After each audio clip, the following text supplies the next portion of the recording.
Dalam pesannya beberapa hari yang lalu, Oda Sensei bilang, sejak kecil dia sudah terpikir kalau dia ingin membuat sebuah manga di mana bagian akhir dari ceritanya adalah bagian yang paling seru, menjadi puncak dari semua cerita yang telah dia buat. Selain itu, Oda Sensei juga memberitahu kita kalau dia akan menggambarkan misteri-misteri yang masih ada di final saga ini. Kita tahu selain terkenal karena memiliki jumlah chapter yang banyak, One Piece juga terkenal karena memiliki banyak misteri-misteri yang membuatnya memiliki produk turunannya bernama teori One Piece. Jadi ini memperjelas kembali kalau mustahil final saga ini akan berakhir dalam waktu 1 atau 2 tahun saja.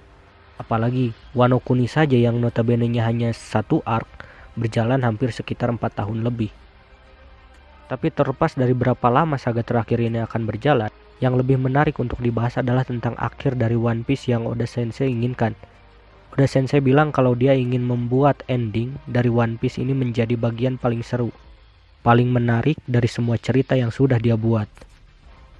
Dan jujur saja, jika berdasar dari sisa misteri yang ada, kita sudah bisa merasakan kalau cerita One Piece yang akan datang akan sangat menarik.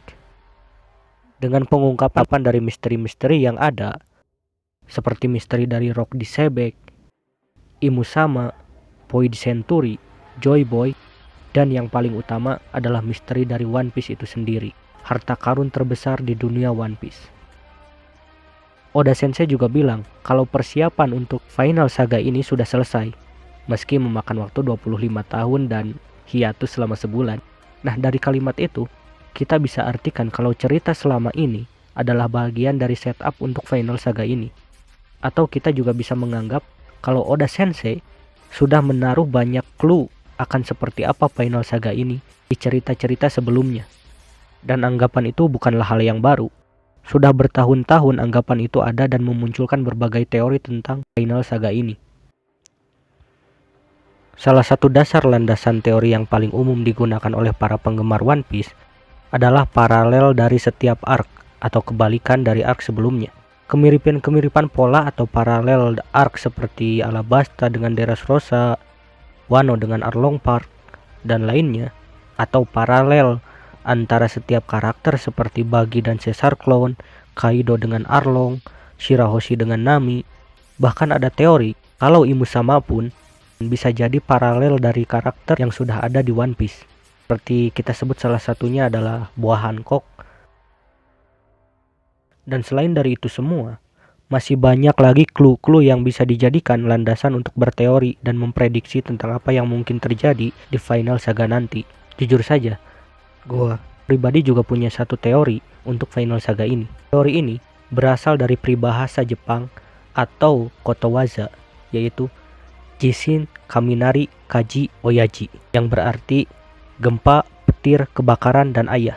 Peribahasa atau kotowaza ini mengurutkan 4 hal yang paling ditakuti oleh orang-orang Jepang. Ya, meski bagian ayahnya agak aneh, tapi kita masih bisa relate lah dengan apa yang dirasakan oleh orang Jepang. Karena kan ya sosok ayah itu biasanya adalah sosok yang paling keras terhadap kita. Kalau kita susun 4 hal yang ditakuti ini seperti buah iblis atau tokoh yang ada di dalam One Piece, maka urutannya akan jadi seperti ini. Jishin atau gempa sama dengan Gura-Gura Nomi. Yang sebelumnya ada di Shirohige, sekarang ada di Kurohige. Kaminari atau petir sama dengan Goro-Goro Nomi, yang sekarang ada pada Enel, yang kita tahu sekarang dia sedang di bulan. Berikutnya adalah Kaji, yang berarti kebakaran, sama dengan Mera-Mera Nomi, yang saat ini ada pada Sabo. Sementara untuk Oyaji atau ayah, itu sama dengan Dragon. Kita bisa artikan sebagai Dragon, ayah dari Luffy. Berdasar dari kotowaza ini, jangan-jangan di suatu momen di final saga ini, 4 orang ini akan terlibat dalam pertempuran bersama Luffy atau melawan Luffy. Tapi kita di sini tidak untuk memikirkan potensi Dragon dan Sabo akan melawan Luffy. Hal yang paling realistik untuk kita di sini adalah pertarungan Luffy, Sabo, Dragon melawan Kurohige. Untuk Enel sendiri dia bisa jadi aliansi atau musuh tergantung situasi. Ada 2 hal yang bisa mendukung teori ini. Pertama adalah pernyataan dari Shimizu-san, teman baik Oda Sensei yang mengetahui bahwa di suatu titik atau momen dalam cerita One Piece, Semua karakter yang sudah ada akan dikumpulkan di satu tempat. Ini bisa jadi adalah ketika Luffy melawan Kurohige. Melihat apa yang terjadi di Wano, kali ini kita yakin pemerintah dunia tidak akan tinggal diam dan akan terlibat dalam pertarungan sehingga membuat skala pertarungan ini menjadi melibatkan seluruh dunia. Pendukung kedua dari teori ini adalah paralel dari Kurohige dan Luffy. Kita tahu, sejak awal Kurohige ini dimunculkan sebagai paralel dari Luffy. Sifatnya memiliki kebalikan dari Luffy.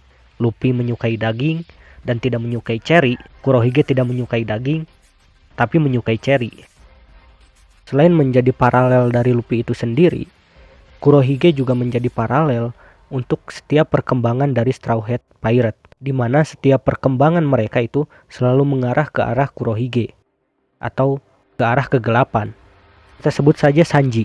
Dia mendapat julukan Kuroashi no Sanji, Sanji si kaki hitam. Zoro mendapatkan pedang hitam dengan melapisi pedangnya menggunakan haki. Nami memiliki perkembangan Black Ball yang merupakan awan-awan petir kecil yang bisa berkumpul lalu kemudian menghasilkan petir besar. Usopp yang tadinya memiliki ketapel kecil berwarna hijau sekarang memiliki Kurokabuto, ketapel besar berwarna hitam.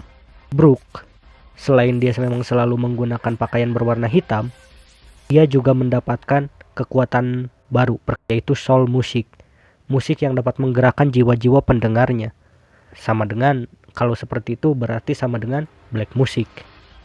Yang terakhir adalah Robin, yang baru-baru ini memiliki jurus Demonio Flare, Iblis, yang jelas itu adalah bagian dari kegelapan.